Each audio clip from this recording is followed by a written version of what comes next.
Bakit ba pag sinabing may tato, ang laging pumapasok sa isip natin ay yung mga astigin, mga siga na nambubuli, at minsan nga adik.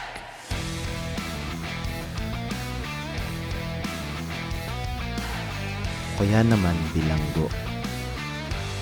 Bilanggo sa rehas na gawa ng puso. Pero ano ba talaga ang tato? Kasi para sa isang tribo, kasaysayan at kultura daw ang tato. Tara, samahan niyo ko sa dokyo na to.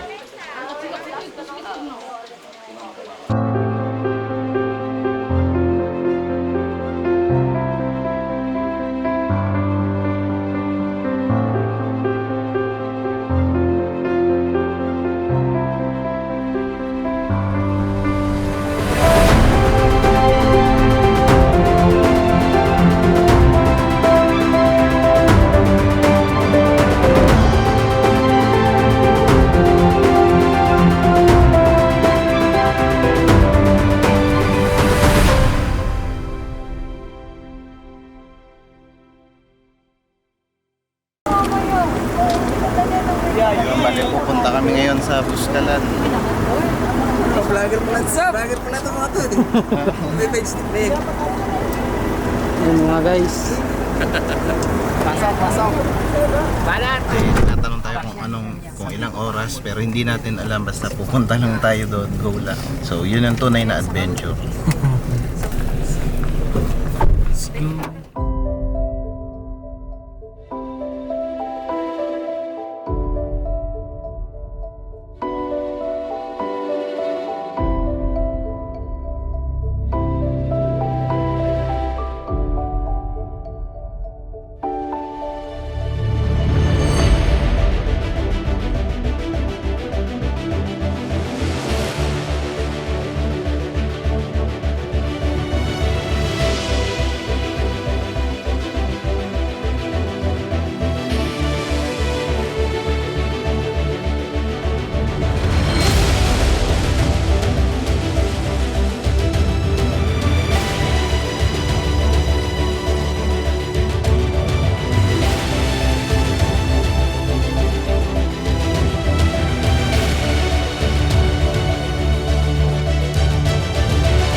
Nandito na kami ngayon sa Buskalan kung saan magpapa-traditional tattoo kami. So sana kayanin, sana makakita kami ng design na gugustuhin talaga namin.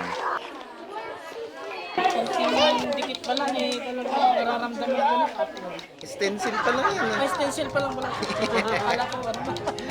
Akala ko may ano, karayon. Magpapa-traditional tattoo tayo. Dagdag na naman sa mga tattoo natin. Pero syempre kakaiba to kasi traditional siya. Pati yung way nila ng pagtatato. Ang tawag niyan, pagtatato.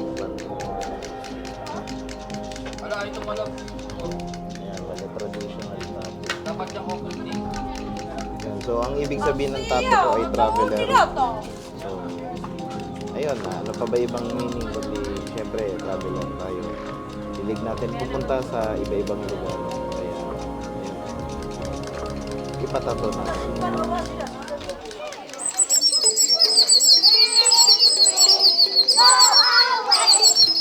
Ayun, sa una, syempre masakit. So, tulad pa rin ng tattoo machine, masakit pa rin sa simula.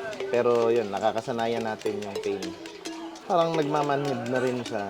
Tapos, hindi mo na mararamdaman yung sakit. So, ayun, parang sa buhay lang din. Kapag nasanay tayo ng mga hardship, sa mga pain. So darating yung araw na parang pinatawanan na lang natin yung mga maliliit na bagay na kadalasan yung ibang tao ay pinoproblema. Mga pain, yan yung nagpapalakas sa atin, nagtuturo sa atin kung paano mas maging matapang ka. Kalahin yun, pati pagtatato, na-relate natin sa pain. Masakit kasi sa simula.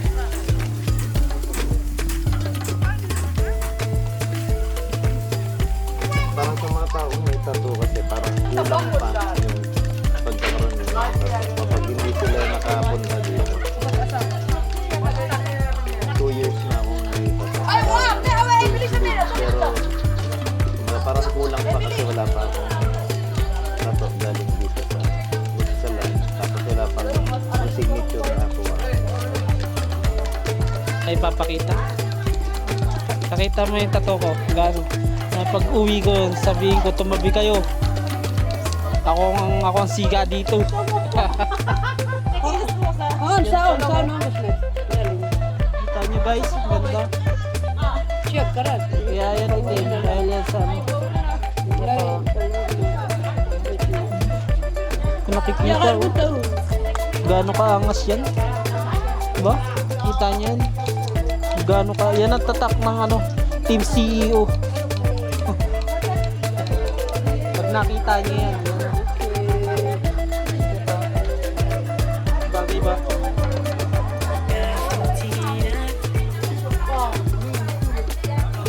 Abangan nyo pa yung aming mga susunod na aming gagawin.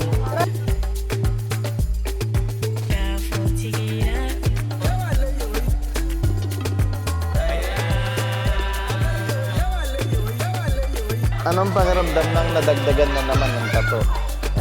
Siyempre, masaya, masarap sa pakiramdam kasi yung tattoo mo na nagsimula lang din sa maliit, nagsimula sa isang tuldok lang, tapos dumami, lumaki, tapos ngayon nadadagdagan na naman.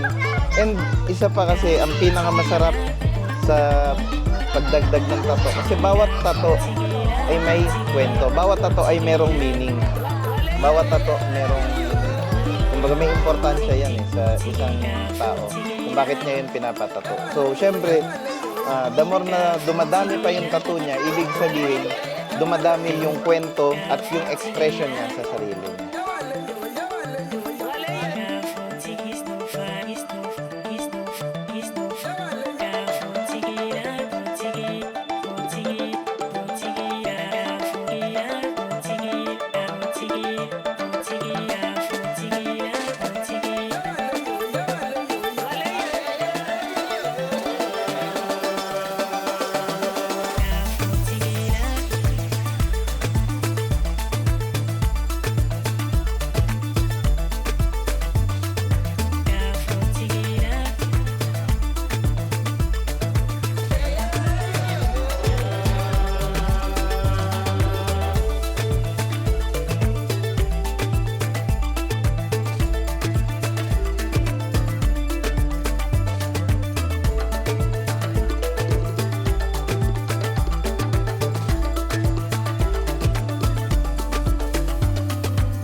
Morning.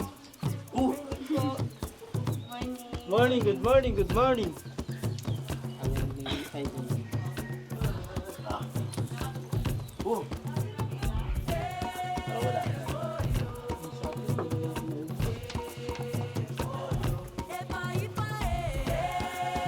Bali, morning na ulit.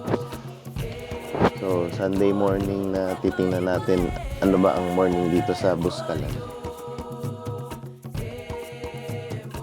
Ayun, kaya sa mga nagbabalak na pumunta dito ng Buskalan, so go lang kayo para kita ninyo dito yung culture nila, tsaka yung mga magagandang tanawin. Tapos wag nyo kakalimutan na magpa-traditional tattoo. Pero syempre, mas maganda daw weekdays pumunta para talagang sure na makapagpa-signature kay Apo Wangod. Kasi kapag mga tulad nito na weekends, talagang siksikan, tapos sa sobrang dami ng tao, syempre hindi na kaya ni Apo Wangod na makapag-serve sa lahat.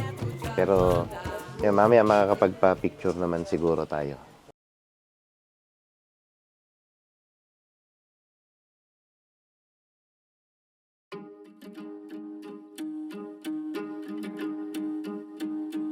Ang mapapansin natin pag nandito tayo sa Mountain Province ay yung mga rice terraces.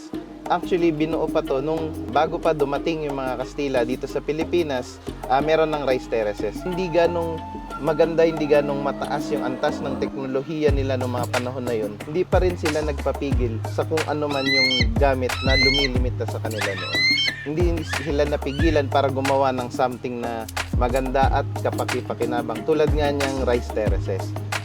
So imagine ninyo, nagawa nila yan na hanggang ngayon kinabibiliban natin na kahit konti lang yung gamit nila, kahit na konti lang yung teknolohiya nila, pero ang meron lang talaga sa kanila ay yung vision and at the same time yung kagustuhan nila na makabuo ng mga rice terraces para masupplyan yung mga community nila, yung mga pamilya nila. Dahil lang sa vision ay may nagagawa silang something na kakaiba, something na maipagmamalaki kahit sa panahon ngayon. So, ganun din naman sa buhay ng tao. So, unang-una muna natin na sisiguraduhin ay yung vision natin. Kahit pa anong liit mo, kahit pa konti lang yung gamit mo, basta nandun yung vision na yun, makakasigurado talaga tayo na maganda yung mga mangyayari sa atin. Kumbaga, kahit na kukunti lang yung gamit natin, may magagawa tayo na something big. Basta ang iniisip natin ay yung vision natin and yung future ng mga taong nakapaligid sa atin, yung pamilya natin, tulad ng mga tribo at mga ninuno natin na nandito sa Mountain Province. So gawin din natin ang inspirasyon, ang vision at magagandang plano na meron tayo para makamove forward tayo kahit pa konti lang yung gamit natin, kahit pa maliit lang tayo. Basta dahil dyan sa mga yan, maipapakita rin na effective talaga yung pagkakaisa, yung pagtutulungan para sa magandang kinabukasan.